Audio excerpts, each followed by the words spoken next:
To use AutoFile, you must be using Microsoft Edge and only have one tab open. Click on the Forms view and enter SPRO or NAE. When looking up a student, please use their KID.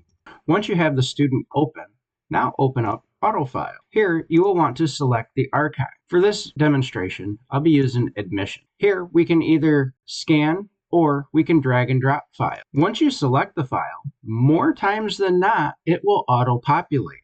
If it doesn't, click on this auto-populate button. After you have selected the page, now you must change the document type. We're just going to use miscellaneous. The ACYR, or academic year, can be entered here. Otherwise, it will be filed in a separate folder, not year specific. You have the ability to enter notes. When you are finished, you will click on File. It can take anywhere from 10 to 15 minutes to see that file in eTreat.